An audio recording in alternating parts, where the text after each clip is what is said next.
कथा कहती है परीक्षित को जवाब दिया कि भगवान शंकर की कृपा से सब कुछ। आज अपने पति को उसने प्राप्त किया, सर्व औषधि का पान कराया। सर्व औषधि क्या है? सरसों के दाने सर्व औषधि, सरसों के दाने। हल्दी सर्व औषधि में आती है, हल्दी सर्व औषधि। सर्व औषधि का मतलब है एक सर्व भोजन, एक सर्व औषधि। आप देख नहीं रहे इधर, सर्व भोजन में सर्व कुछ आता है तो वो गौ माता का दूध आता है। गौ दुग्ध को सर्व आहार कहते हैं। व्यक्ति की बॉडी के लिए दाल की आवश्यकता है, व्यक्ति की बॉडी के लिए चावल की आवश्यकता है, गेहूं की आवश्यकता है, जौ ज्वार की आवश्यकता नहीं। आवश्यकता होती तो ये चीज बनाई क्यों जाती? बॉडी के लिए जरूरत है। मुझे 6 साल हो गए, भूल करके भी पेट में दाल नहीं गई, चावल नहीं गया, अन्न नहीं गया, फिर भी मैं तंदुरुस्त हूँ, मैं स्वस्थ हूँ। इस बात का प्रमाण है। मुझे चक्कर नहीं आते, मैं गिरता नहीं, मेरी आंखों में दर्द, माथे में दर्द नहीं होता। इसमें मेरी महिमा नहीं है, इसमें महात्म्य है गौ माता के दूध का। यदि गौ माता का दूध भी ले छोड़ देता तो बड़ी दिक्कत हो जाती। जिस प्रकार से गौ माता का दूध सर्व आहार में आता है, ये दाल चावल अन्न रोटियां सबकी पूर्ति कर देता है, ये सर्व आहार है। उसी प्रकार से एक सर्व औषधि है। सर्व औषधि में सरसों और हल्दी, ये दोनों सर्व औषधि में आते हैं। आप जीरे का तड़का लगाते हैं, बहुत चीजें मसाले में आप डालते हैं। अपनी रसोई में आप राई और रख लीजिए, छोटे छोटे वो सरसों के दाने हैं। ना पेट फूलेगा, ना पेट में गैस बनेगी, ना पित्ताशय गड़बड़ होगा, बवासीर जैसी भयंकर बीमारियां नहीं होंगी। ये सरसों के दाने का प्रभाव है। नींद भी आराम से आ जाए। और दूसरे हल्दी, आप हल्दी साग में लीजिए, आप हल्दी दूध में लीजिए। पूरी बॉडी में कहीं फोड़े फुंसी नहीं होंगे, सबसे बड़ी बात है गांठें नहीं होंगी। और ये आयुर्वेद का दावा है, जो हल्दी लेगा उसे जिंदगी में कैंसर की बीमारी तो होगी ही नहीं। ये इसकी बड़ी महिमा है। हल्दी आपको स्वस्थ रखती है, हल्दी आपको ताकत देती है, हल्दी आपकी मर्दानगी को समाप्त नहीं होने देती। ये हल्दी की इतनी बड़ी महिमा है, हल्दी का ये इतना बड़ा प्रभाव है। हल्दी सर्व औषधि में। तो इस नारी ने क्या किया? उसने सर्व औषधि अपने पति को दे दी। वो जन्म लिया छोटा था, जैसे वो उसे रोज देती है, वो राई के दाने देती है, क्योंकि रसोई में किचन में तो उसकी ड्यूटी लगी थी, तो वहां तो सब चीजें उपलब्ध ही थी। तो उसने ये चीजें अपने पति को दे देकर अपने पति को हाली जवान कर दिया। उसने ये चीज, बच्चे मरे मराए से, ढिल्ले से बिल्कुल जमा खा करके गिर रहे हैं, इसलिए क्योंकि तुम्हारी रसोई में गरीबी आ गई। तुम्हारा बाथरूम बड़ा धनवान हो रहा है, बाथरूम की बड़ी प्रोग्रेस हो रही है। मैं आप लोगों के बाथरूम में देखता हूँ 50 तरह के तो ट्यूब मुंह पोतने के रखे हैं, 10 तरह के साबुन रखे हैं, और पता नहीं क्या क्या रखा है। रसोई में देखो तो गुड़ नहीं मिलेगा, रसोई में देखो तो पुरानी दाल नहीं मिलेगी। रसोई में गरीबी और बाथरूमों में अमीरी बढ़ रही है, जो कि बिल्कुल ठीक नहीं है।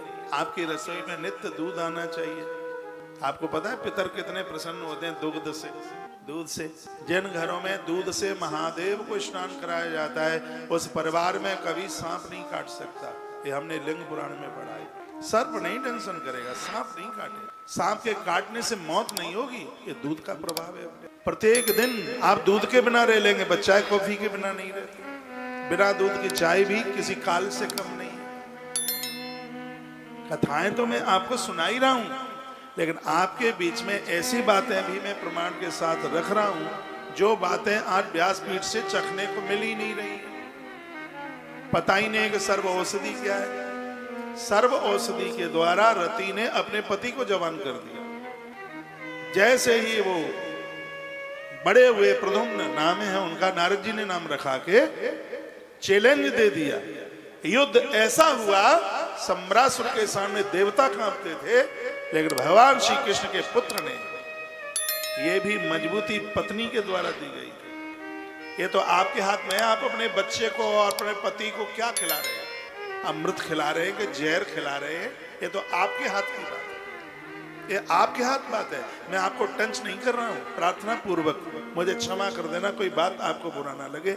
आप रसोई की मालिक हैं, आप अन्नपूर्णा, आप जो बनाएंगे वही तो ये खाएंगे। कभी देसी सब्जी भी बना लिया करो, देसी साग में सरसों, पालक, मेथी, ये सब देसी में आते हैं। इन चीजों का अभाव है। आप तो चाइनीज फूड बनाते हैं। तभी तो पता लगेगा कि आप कितने संभ्रांत हैं। ये चिकना, ये रिफाइंड का कम से कम यूज कीजिए। आप लिख रहे हैं तो लिख लो, आपके रसोई में 6 मौत के रूम में बैठे हैं। कुकर की दाल नंबर 1। पेट में गैस इसी से बनती है। जो कुकर वाली जो दाल, ये पकती नहीं है, फटती है अंदर। आपको मालूम है अरहर की दाल को जन्म लेने में, बनने में 10 महीना लगता है। जून में बोई जाती है और अप्रैल में जाकर के कटती है। जून, जुलाई, अगस्त, सितंबर, अक्टूबर, नवंबर, दिसंबर, जनवरी, फरवरी, मार्च, अप्रैल 10 से 11 महीना लगता है इसको पकने में। जिसको पकने में 11 महीना लगा है, उसको आप रसोई में पकाने में 10 मिनट में पका रहे हैं, तो वो पकेगी नहीं, वो फटेगी। और कुकर की ऐसी दाल तुम्हारे पेट में गैस बनाएगी, और गैस की बीमारी को साधारण न समझना।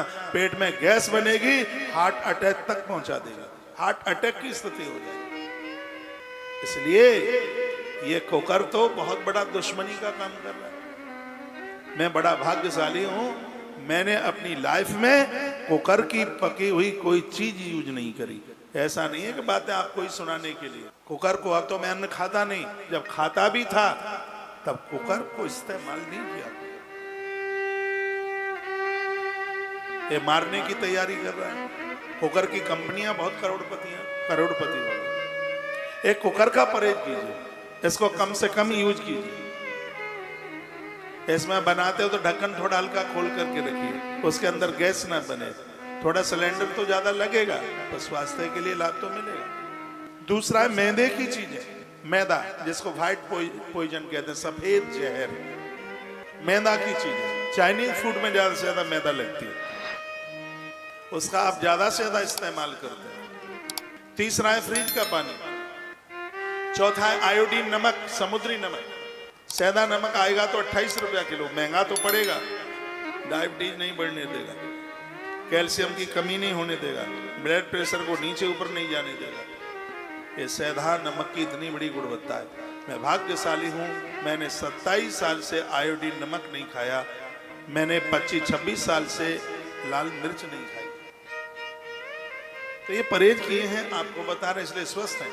मेरी बॉडी का चेकअप किया जावे तो 100% बॉडी निरोगी है। क्या मैं कोई आकाश से अमर फल चाक के आया हूं क्या? आपकी तरह मेरा जन्म हुआ है।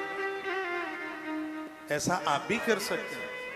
और एक लास्ट वाली बात मैं बता रहा हूं, वो है रिफाइंड का परहेज कीजिए। और रिफाइंड को बार बार तल करके आप प्रयोग में लेते हैं, जहर आप खा रहे हैं। रिफाइंड को हाई पावर के ऊपर गर्म करके बनाया जाता है, और कोई चीज गर्म हुई या बार बार उसको गर्म आप करते हैं तो पॉइजन का काम करती है। ऐसी देश में बहुत कंपनियां जो रिफाइंड को एक बार यूज करके छोटे व्यापारी लोगों को वो बेच देते हैं, फुटपाथों पर वो उसको यूज करते रहते हैं और आप खाते पीते रहते हैं। तो ये शरीर को रोगी बनाने वाली ये चीजें हैं, इनसे सावधानी रखिए। और मेरे साथ एक बार जयकारा लगाइए, बोलिए बांके बिहारी लाल की जय हो। आपने सौगंध खाई है कि हम तुम्हारी बात मानेंगे नहीं, और मैंने भी सौगंध खाई है, हम आपसे मनवा करके रहेंगे। थोड़ा टाइम भले ही लगे, मनवा के रहेंगे। एक बार फिर मिट्टी का बर्तन दूध गर्म करने के लिए आपके घर में आएगा। एक बार फिर देगची आएगी। देगची जानते हैं? हाँ, सब चीजें फिर आएंगी, क्योंकि मैं